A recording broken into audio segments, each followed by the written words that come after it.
E aí galera, tudo bem? Hoje nós vamos falar sobre um dos maiores clássicos da literatura brasileira, que é o Memórias Póstumas de Brás Cubas, escrita por nada mais, nada menos do que Machado de Assis. Essa é uma das obras mais maravilhosas que nós temos e alcançamos em mãos hoje em dia. Ela narra a história de Brás Cubas, que se intitula como um defunto autor, no qual depois de sua morte ele começa a lembrar daquilo que aconteceu durante a sua vida. Ele começa pela infância, quando era uma criança assim peralta, uma criança muito ativa, muito bagunceiro, e ele vai crescendo e evoluindo até que chega à idade adolescente, onde ele conhece um dos seus maiores amores, um dos seus 3 maiores amores. O primeiro deles se chamava Marcela. Ela era uma cortesã, o que na época era uma prostituta de luxo. Só que, como ela só estava interessada no ouro que ele poderia dar a ela, nas joias e no dinheiro, esse namoro, esse relacionamento durou apenas 15 meses e 11 contos de réis. Depois disso, os pais dele mandaram ele estudar em Portugal. Depois disso ele volta quando a mãe dele estava bem doente, e aí que ele conhece Eugênia. Eugênia é uma moça muito linda, muito recatada, bela e do lar, só que ela tinha um problema, ela era coxa, e ele ficava assim, mas por que bela se coxa? Por que coxa se bela? E por conta dessa deficiência, ele não ficou com ela. Depois disso ele conheceu Virgínia, que foi o grande e verdadeiro amor dele.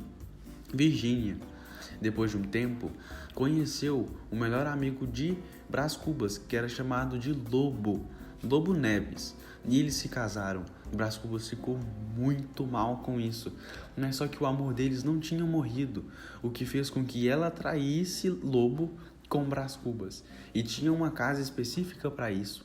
E tinha também até uma empregada doméstica que ficava na porta olhando se o marido dela não estava chegando.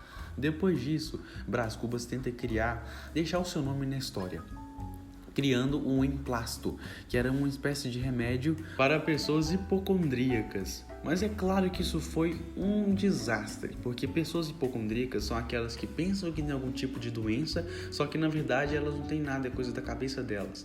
Mas só que Brás Cubas nunca descia do cavalo da razão. Ele falava que o problema não era o remédio que ele tinha criado, mas sim as pessoas.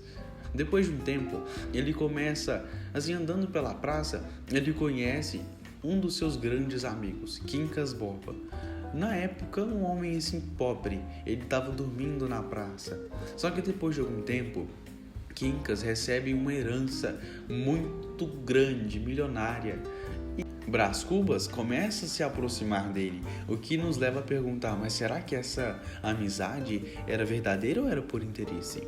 Depois que Quincas ficou milionário, ele começou a pensar muito e estudar muito filosofia.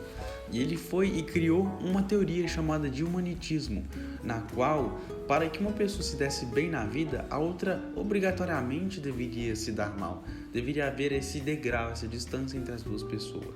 Esse livro termina com uma das mais emblemáticas frases de Brás Cubas, que dizia assim: não tive filhos, não transmiti a nenhuma criatura o legado da nossa miséria.